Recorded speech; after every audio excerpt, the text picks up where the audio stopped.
Well. It's official. Warner Brothers Discovery is on the market. They announced yesterday they're officially up for sale. On the same day this was announced, yesterday morning, James Gunn had some interviews by some prominent YouTubers ready to go. But I don't call them YouTubers, I call them collaborators.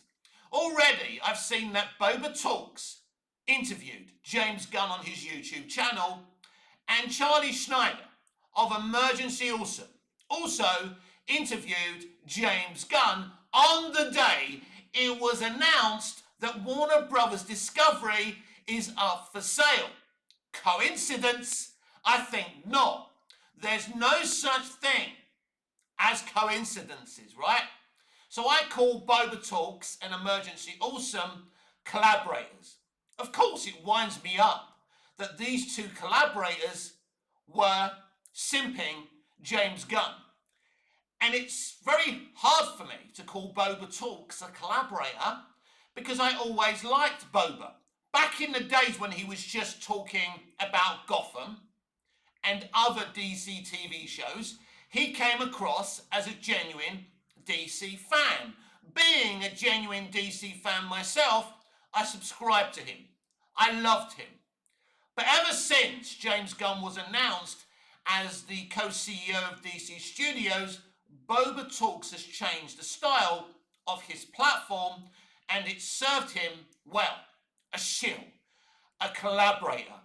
Those interviews and their timing were there for a reason. Because James Gunn is trying to say everything in the garden is rosy. Please, new owners of Warner Brothers Discovery, keep me. But it's also about Wall Street and confidence. So now we got the usual quotes from James Gunn. He didn't say anything he hasn't said on his threads to the fans. He hasn't. It's the same things. He was asked about Brave and the Bold. He said that they haven't cast a Batman, which they haven't. How can you cast an actor to play Batman for a movie that's never gonna happen? He keeps on going on about lanterns being very important for the future of the DCU. How can anything be important to the future of the DCU, James, when the DCU doesn't actually have a future? So, a bunch of bullshit. I'm not going to go through every single fucking quote the geezer said, because he's a bullshit artist. And Boba Talks and Emergency Awesome, it basically allowed him to talk nonsense. How these things work out, James Gunn wouldn't have directly said, oh, I want you to interview me. That would have been done by WB. WB, their people, would have given them provisos what they have to talk about. It was a simping exercise. But what was shocking to me was the people who didn't get an interview, who didn't have interviews with James Gunn. For me, Boba Talks is no better now than Blu-ray Angel and Matt Ramos, aka Soups. They can't be trusted. Whether you're a gun supporter or a gun anti, Boba Talks and Emergency Awesome have proven they cannot be trusted. I can tell you a bunch of prominent YouTubers rejected this opportunity to interview James Gunn. When was the last time you saw Boba Talks interview a prominent director? When was the last time you saw Emergency Awesome interview a prominent director? Never. Nearly never. I think Boba's interviewed people before, but rarely. Emergency Awesome? I can't remember the last time I saw that geezer interview anyone. So they went to people who would have been desperate for that interview. And that interview is going to serve Boba Talks' platform really well. You see, James Gunn would never allow me to interview him because I would annihilate him. I would Brian Walden him. You know who Brian Walden is? In the 80s, He used to have this show every Sunday called Weekend World, where he would interview a prominent politician, even a prime minister, but he would drill them and ask them the hard questions. You don't get interviews like that anymore. So if I interviewed James Gunn, I would hold him to account. But Mick, you're not a prominent YouTuber. You don't even use a good camera or a good microphone. You don't have enough subscribers to interview James Gunn. It's true. You're right. What I'm saying to you, even if I was a prominent YouTuber, I would be the last person James Gunn would come to for an interview, because I'm a genuine fan and I would ask the real questions that a lot of people are not willing to ask. The YouTubers you follow are just business. They're just influencers. They don't care about film, television, entertainment, and they don't care about DC. It's as simple as that. Because anyone who cares about DC wouldn't have done that interview with Gunn. So it's no coincidence on the morning that Warner Brothers Discovery announced they're up for sale that James Gunn was doing these interviews. He's so fucking desperate, right? And he, as I say, he's just saying the same old things. And those interviews are irrelevant. His words are irrelevant. This company is obviously now going to be sold, and whoever buys it is not going to want to have a bar of James Gunn's DCU. It's the worst kept secret now amongst everyone, the industry and people who make content and the fans themselves, that the DCU is cooked, that the DCU is over. It's not an accident that Snyder suddenly got an Instagram account, because Vero's all well and good, but it can't bring you, the footfall and views that Instagram can.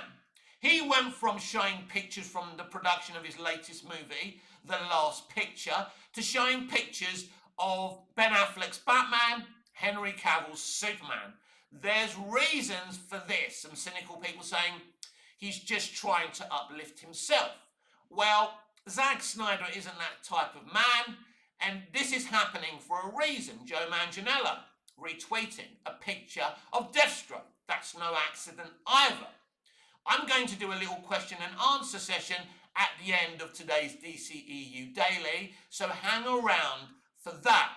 But yeah, now in terms of the sale, what came out yesterday as well, by the way, was that Warner Brothers Discovery shareholders and AT&T shareholders, who actually have the majority stake in Warner Brothers Discovery, still rejected the third offer from David Ellison and Blue Sky, Paramount Blue Sky. The third offer has been rejected from David Ellison and Paramount Blue Sky to buy Warner Brothers Discovery. We're being told that Comcast, Universal Comcast, and Netflix are also interested in acquiring Warner Brothers Discovery. Not the streaming service, not the networks, just the studio, right? Just everything else that comes with Warner Brothers Discovery. Now, we remember a few months ago, Zaslav announced that he was going to separate the entertainment company from the networks and the streaming. That's very, very interesting. So he was preparing for a sale even then. The question has to be asked, though, if these streaming services and the networks are separate, that means they will go elsewhere. That means that you won't get DC content on HBO Max, because HBO Max would be a separate entity. Very, very, very interesting. So Warner Brothers Discovery is up for sale.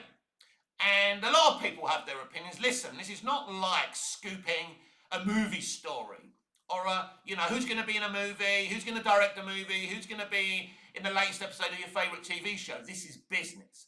Now, I'm not a business analyst, right? I'm not an expert on Wall Street, but I get it, right? We do not know what's going on behind the scenes. We don't know who the favorite is to buy this company. they may have already made their decision who is going to own Warner Brothers Discovery. But as they keep on saying, because I don't want to misinform anyone, nobody knows. I don't know who's going to buy Warner Brothers Discovery. We're going to have to wait and see.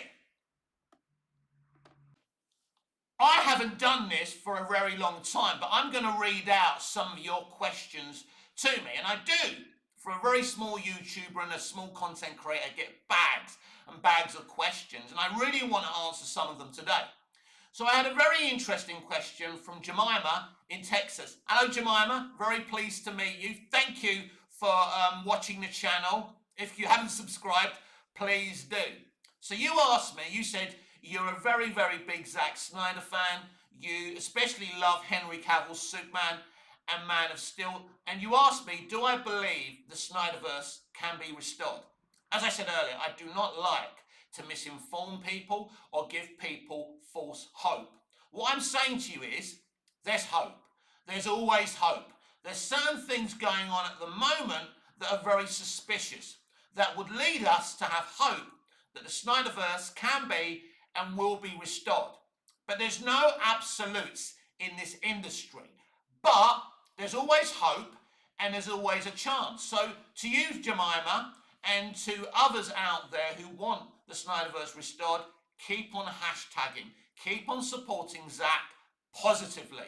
Stop arguing with gun bots and gun bros. Stop debating whether or not Superman was a hit or a failure. We all know it's a flop. We all know that. We all know 615 million is solid money, but it still didn't make a profit, which makes it a flop. It needed to make another 100 million to end up as a hit, and it wasn't. So I hope, Jemima, I have answered your question, because Jemima, I absolutely love Zack Snyder. I absolutely want to see the restoration of the Snyderverse. So I've got a question from Alex in London. Now, Alex, I was born in London, South East London, Bromley, Kent. Have you ever heard of it? Anyway, Alex has got a very interesting question. Why did you decide to become a YouTuber? Why did you decide to talk about DC? Do you have any other plans to talk about other films and other TV in the future? It's always been my goal, Alex, to not just talk about DC and to do other videos about my favourite TV shows of the past. Desperate Housewives, Knight Rider, The A-Team, Highway to Heaven, lots of different things, 24. Casualties of War is one of my favourite films ever. I want to talk about these films. I want to review these films, these TV shows. They're my heart. That's what entertainment is about. Personal connections to characters and to concepts. And it's these emotional connections we don't get anymore, Alex. So that is within my plans. The problem is I want to do my DCEU daily videos as well, because the prominent audience I have are DC fans, and not enough people would watch the other videos. But I want to do it. There's another issue, my internet. It takes me 5 hours to upload a 15-minute video. So if I did another video, then it would be difficult for me, because when I upload a video, I can barely use my internet. I can barely use other social media platforms. I can't stream anything.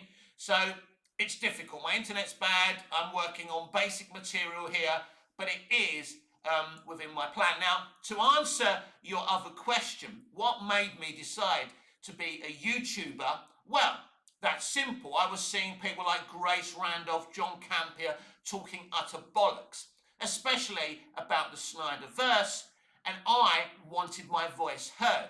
I wanted people to hear the opinion and the voice of a genuine DC fan who felt it deeply, who loves it deeply, who's been a fan since he saw Superman 78 with his dad and brother as a small boy, who loved and lived and experienced Smallville deeply and loved it deeply, and all the other DC movies that I've enjoyed. So I wanted my voice to be out there, but it was never my plan to go viral. It was never my plan to be successful. That was never the thing for me. It was always about sharing my love for film, television, and especially DC. One last question I think we've got time for today. Now, this is from Jennifer in Atlantic City. Hello, Jennifer. How are you doing? And she wants to know if I like the Aquaman movie. Now, I've spoken about the Aquaman movie many, many times. I think the Aquaman movie, Jennifer, is a major achievement. Visually, it's a visual major achievement. I think it's a well-written film. It's a highly entertaining film. The fact that it made over $1 billion was a major achievement coming after Justice League. So I adore that film. And James Wan, the director, who did an impeccable job, was treated abysmally by James Gunn when he was making the sequel to Aquaman, Aquaman and the Lost Kingdom. It became another attempt to marvelize DC, and it actually drove James Wan out of the company. You know, James Wan started at New Line Cinema, which is a company of Warner Brothers, if you didn't know that.